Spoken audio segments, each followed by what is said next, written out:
Magandang araw muli mga boss, balik po tayo sa ating channel doon sa upholstery po. So dalawang project tayo ngayon mga boss, dalawang couch yung gagawin natin. So yung isa mga boss na gawa ko na yung upuan, yung isa hindi ko pa po nababagbag.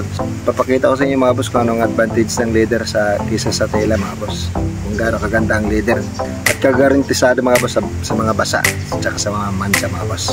So nagawa ko na yung isa mga boss, ulitin yung upuan niya. So babagbagin na lang natin yung isa mga boss. Papakita ko sa inyo mga boss, tela to leather tsaka kung ano yung mga advantages mga boss. Tingnan nyo naman mga boss, yung velvet. Sobrang dumi na ng ano niya, kasi produce sa dumi tsaka sa basa yung kakagawa ng ating mga boss. Kulay gray mga boss na nilagay natin mga boss ay Apollo leather. Yan, boss. Kita nyo naman mga boss kung gaano ka kuwan sa mga dumi yung velvet kisa doon. Yung mga boss, punas-punas okay na. Yan. Lalo pag natapunan to ng soft drink or mga pagkain na mga pan, madaling mamantsa nito mga boss. Kita nyo naman pag napunasan siya mga boss, makukuha naman pero mababasa siya pag pinunasan tsaka kakalat yan. Hindi kagaya nito mga boss. Yan, kagaya yan, punas-punas lang yan. Talagang mas maganda yung leather. Ito mga boss, dati kasi yung ganyan na pagbili na mayari. Maganda ito mga boss sa loob ng room ng mag-asawa kasi hindi ito mabasa. Kayong dalawa lang talagang hindi pwede pang pang dining, saka hindi pwedeng pang outdoor kasi madaling mabasa ito mga boss. Pero ito mga boss, garantisado to. Pang outdoor na to, pang dining yan kasi mapupunasan mo yan kagaya yan. Ito yung sandalan, isusuklod na natin mga boss. So ayan mga boss, ipapakita ko sa inyo mga boss kung paano natin gagawin yung dalawang couch na project natin.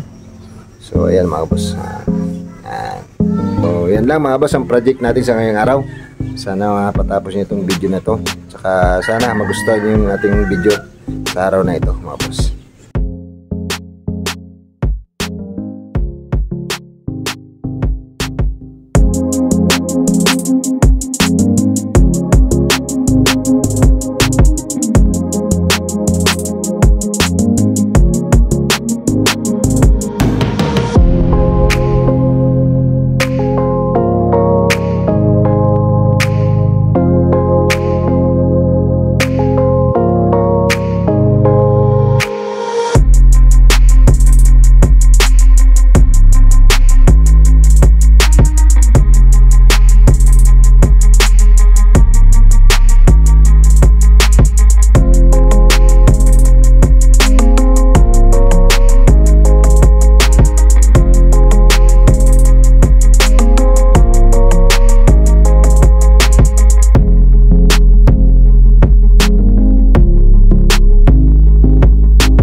Bago si Pinsi.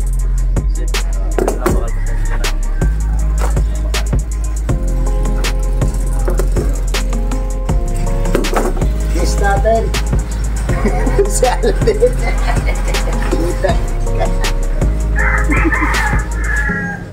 Kasama ko yan sa pamamana. Yan kasama natin yan sa laot. Tapos kasama natin sa laot yan.